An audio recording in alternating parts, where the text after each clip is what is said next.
ليكن يومك للشعب ودادا ليكن حبك للأرض مدادا اب جس کے جی میں آئے وہی پائے روشنی، اب جس کے جی میں آئے وہی پائے روشنی، ہم نے دیا جلا کے سر بام رکھ دیا کہ جن عقائد کی بنا پر اس کو کافر کہا جاتا ہے۔ تو خیر سب سے پہلے جو میں کتاب لے کر آیا ہوں اس کتاب کا نام ہے تذکرہ۔ یہ کتاب مرزا غلام احمد قادیانی لعین نے اپنے جھوٹے الہام، کشف اور رویا کے بارے میں لکھی ہے۔ بھائی یہ کتاب ضیاء الاسلام پریس ربوہ سے چھپی ہوئی ہے، یہ کسی مسلمان کا پریس نہیں ہے بلکہ ایک قادیانی کافر کا پریس ہے۔ ویسے اگر میں آپ کو بتاؤں یہ کتاب سراسر جھوٹ، خرافات اور بکواسیات پہ بھری پڑی، تو میں نے کوشش یہ کی ہے کہ اس کے اندر وہ باتیں ہوں جس کے اندر کوئی تعویل کی گنجائش نہ ہو، یعنی میں کوئی بات کروں اور اگلا بندہ کہ نہیں جی اس کی تو یہ تعویل بنتی ہے، تعویل نہیں، صریح کفر۔ اور اس کی ذہنی کیفیت کا اندازہ آپ خود لگا لیں گے اس ویڈیو کے آخر تک۔ یعنی وہ یہ دعویٰ کرتے ہیں کہ یہ جو بات میں کر رہا ہوں یہ اللہ کی بات ہے، میرے منہ سے جو بات نکل رہی ہے وہ کس کا کلام ہے؟ اللہ کا کلام ہے، لیکن دراصل وہ اللہ کا کلام نہیں ہوتا بلکہ ان کی اپنی نفسانی خواہشات کا گند ہوتا ہے۔ اسی طرح کا ایک واقعہ ہے، کتاب ہے جی تذکرہ، صفحہ نمبر ہے جی 15۔ کیا کہتا ہے؟ کہتا ہے ایک دن میں نے خواب میں دیکھا کچھ فرشتے تھے، تو میں نے ان کے سامنے قرآن کی ایک آیت پڑھی، تو جیسے ہی میں نے وہ قرآن کی آیت ان کے سامنے پڑھی نا تو فرشتوں نے سمجھ لیا کہ ان کو اجازت ہو گئی ہے، گویا میرے منہ کے لفظ خدا کے لفظ تھے، نعوذ باللہ من ذالک، وہ جھوٹوں پر اللہ کی لعنت ہو۔ جھوٹو کہتا ہے قرآن کے اندر جی قادیان کا ذکر موجود ہے۔ سر یہ قرآن ہے میرے ہاتھ میں، ثابت کریں کدھر ہے؟ کہتا ہے جی میں ایک دن خواب میں نے اپنے مرے ہوئے بھائی کو دیکھا، وہ قرآن سے تلاوت فرما رہے تھے اور قرآن سے تلاوت کرتے ہوئے انہوں نے آیت پڑھی اور اس میں کہا کہ انا انزلناہ قریبا من القادیان۔ تو مجھے بڑا حیرانی ہوئی اور میں نے کہا بھئی یہ کہاں لکھا ہے؟ تو انہوں نے مجھے قرآن سے دکھایا تو قرآن میں یاد لکھی تھی، نعوذ باللہ من۔ 3 جگہوں کے نام اعزاز کے طور پر لکھے ہوئے ہیں، مکہ، مدینہ اور قادیان۔ اس نے اتنے بکواس کیے ہوئے نا کہ اگر میں ان کو بھی چھوڑ دیتا ہوں تو یہ حق کے ساتھ ناانصافی ہوگی۔ اور قرآن میں آتا ہے کہ اولو العلم قائما بالقسط، کہ اہل علم ہمیشہ انصاف پر قائم رہتا ہے۔ کہتا ہے کہ تذکرہ کیا اس نے بھی جھوٹی وہی کہا، اس نے کہا کہ اے اللہ نے، کہتا ہے کہ مجھے اللہ نے مخاطب کر کے کہا کہ اے آدم، اے مریم اور اے احمد، تو اور جو شخص تیرا رفیق ہے جنت میں داخل ہو جاؤ، میں نے اپنی طرف سے سچائی کی روح تم میں پھونک دی۔ ٹھیک ہے، اس کے حاشیے میں جو بکواس آگے لکھی ہے وہ یہ ہے کہ اگر کہیں پہ اس کے الہامات کے اندر بی بی مریم سلام اللہ علیہ کا ذکر آتا ہے، عیسیٰ علیہ السلام کا ذکر آتا ہے، موسیٰ علیہ السلام کا ذکر آتا ہے، داؤد علیہ السلام کا ذکر آتا ہے، یا خاتم النبیین کا ذکر آتا ہے یعنی کہ نبی اکرم صلی اللہ علیہ وسلم کا ذکر آتا ہے، سرکار کا ذکر آتا ہے، تو ان ناموں سے مراد انبیاء یا وہ شخصیات نہیں ہیں بلکہ یہ غلام احمد قادیانی لعین ہے۔ اسی کتاب میں ایک اور جگہ وہ یہ کہتا ہے کہ میں نے کشف میں دیکھا کہ میں خدا ہوں۔ اللہ اللہ، نعوذ باللہ من ذالک۔ روحانی خزائن جلد نمبر 18 صفحہ نمبر 207 کے اندر کہتا ہے یہی قادیانی کہ قرآن کے اندر سورہ فتح میں آتا ہے نبی پاک کا نام، تو کہتا ہے جہاں پر محمد آیا نا قرآن میں اس سے میں مراد ہوں۔ اب مجھے بتائیں آپ کس کو نبی مانتے ہیں؟ اپنے اس 2 نمبر قادیانی کو؟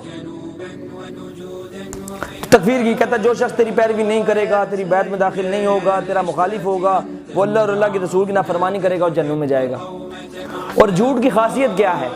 جھوٹ کی خاصیت یہ ہے کہ جھوٹ بولنے والے کو جھوٹ یاد نہیں رہتا، ٹھیک ہے۔ اور اسی کتاب کے اندر آگے کہتا ہے کہ جو مسلمان کو کافر کہتا ہو، اہل قبلہ بھی ہو، وہ شخص کلمہ بھی پڑھتا ہو اور عقائد اسلامی کا پابند بھی ہو اور پھر بھی اسے کافر کہا جائے تو کافر کہنے والا خود کافر ہو جاتا ہے۔ تو اپنے فتوے سے قادیانی صاحب خود کافر ہو گئے بھائی، ٹھیک ہے، اپنے فتوے سے خود فارغ ہو گیا وہ بندہ۔ جھوگا اٹھا اور لوگوں نے کہا کہ قرآن سے ہمیں قادیان کا لفظ دکھاؤ، تو اس نے کہا کہ سری نہیں ہے، مخفی ہے۔ سورہ بنی اسرائیل کی پہلی آیت کو مطالعہ کیا، پڑھا اور کہا کہ جس طرح نبی اکرم صلی اللہ علیہ وسلم زمین سے عرش پر گئے، پہلے یہاں سے مسجد اقصیٰ گئے، ٹھیک ہے، جس طرح یہاں سے وہاں گئے مکان تبدیل ہوا، اس طرح نبی پاک کا زمان بھی تبدیل ہو گیا اور نبی پاک 1400 سال سے یہاں آ گئے، یعنی کہ میں۔ نعوذ باللہ، لعنت اللہ علی الکاذبین، لعنت ہو ایسے جھوٹوں پر۔ لعنت ہو ایسے لوگوں کے اوپر جو ایسے شخص کو، ایسے غلیظ انسان کے دفاع کے لیے کھڑے ہو جاتے ہیں۔ اسی کتاب کے صفحہ نمبر 63 میں کہتا ہے کہ اللہ نے ایک آیت کے ذریعے مجھے حوصلہ دیا، اور جو کچھ اللہ نے مجھے عطا کیا وہ اتمام حجت کے لیے کافی ہے۔ کون سی آیت؟ وَمَا أَرْسَلْنَاكَ إِلَّا رَحْمَةً لِّلْعَالَمِينَ۔ بھائی دنیا جانتی ہے یہ آیت کس کے لیے اتری ہے، یہ خبیث کہتا ہے میرے لیے اتری ہے کہ میں نے خواب میں دیکھا میں علی بن گیا، کبھی عیسیٰ، کبھی موسیٰ، کبھی داؤد، کبھی سرکار دو عالم، کبھی اللہ، اب علی بھی۔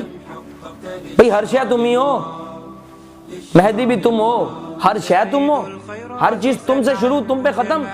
لعنت اللہ علی الکاذبین، جھوٹوں پر اللہ کی لعنت ہے۔ کہ اس کو ایک مولوی کے ساتھ اس کا مناظرہ ہوا، اور مناظرے پہ اس کو بری طرح ہار ہوئی اور دونوں کے درمیان جھگڑا شروع ہو گیا، تو اس مولوی نے شاید اس کو مارا۔ تو کہتا ہے میں گھر آیا نا تو اللہ نے نا مجھ پہ وحی نازل کی، اِنَّا شَانِئَكَ هُوَ الْأَبْتَرُ، کہ بے شک تیرا دشمن بے نام و نشان۔ مجھے بتائیں میں کیا بات کروں اس پر، میں کیا دلیل رکھوں اس پر؟ نبی اکرم صلی اللہ علیہ وآلہ وسلم کی شان میں جتنی بھی آیات اتری ہیں وہ ان کا مخاطب اپنے آپ کو کہتا ہے کہ اس کو لوگ تنگ کر رہے تھے، تنگ اس لیے کر رہے تھے کیونکہ جھوٹے دعوے کر رہا تھا، ٹھیک ہے، جھوٹے دعوے کرنے کی وجہ سے لوگ اس سے تنگ تھے، قرآن کی آیتیں بدل رہا تھا، احادیث بدل رہا تھا، من مرضی کے تراجیم اور مطالب نکال کے اپنے آپ کو نبی ثابت کرنے کے لیے جھوٹا نبی تھا، یہ جھوٹ بول رہا تھا۔ تو جھوٹوں کے ساتھ کیا ہوتا ہے پھر چپیڑیں پڑتی ہیں، تو جب چپیڑیں پڑیں تو کہتا ہے کہ اللہ نے مجھے کہا وَمَكَرُوا وَمَكَرَ اللَّهُ وَاللَّهُ خَيْرُ الْمَاكِرِينَ۔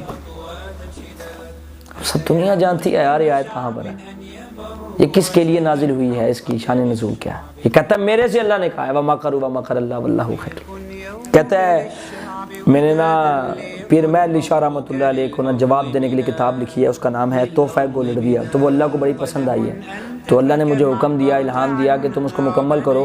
تو میں نے کہا کہ یا اللہ میرے علم کو پورا کر، تو اللہ نے کہا تم یہ دعا مانگا کرو، قل ربی زدنی علما۔ ہر وہ آیت، ہر وہ شان جو میرے نبی اکرم صلی اللہ علیہ وآلہ وسلم کے متعلق تھی، اس نے کہا یہ میرے بارے میں۔ کہ اس کا آخری حوالہ تحدیث نعمت کے طور پہ پیش کرنے لگا ہوں کہ اس نے خالی اپنے آپ کو عیسیٰ، موسیٰ، داؤد، خدا، نبی اکرم صلی اللہ علیہ وآلہ وسلم ہونے کا دعویٰ نہیں کیا، بلکہ اس نے کرسچن ہونے کا بھی دعویٰ کیا۔ کہتا تھا میں کرشنا ہوں، ٹھیک ہے جی۔ کہتا ہے میں نے خواب میں دیکھا کہ بڑا تخت مربع شکل کا، مربع یعنی چوکور، ہندوؤں کے درمیان بچھا ہوا ہے اور میں بیچ میں بیٹھا ہوں، میں بیچ میں بیٹھا ہوں۔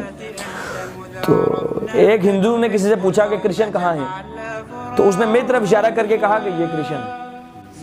اسے ثابت کیا ہوا میں کرشنا بھی ہوں۔ قادیانیوں کے اوپر، مرزائیوں کے اوپر اور احمد گور شاہیوں کے اوپر بنائی جائیں تو آپ ضرور نیچے کمنٹ میں بتائیں کہ یہ ویڈیو بننی چاہیے۔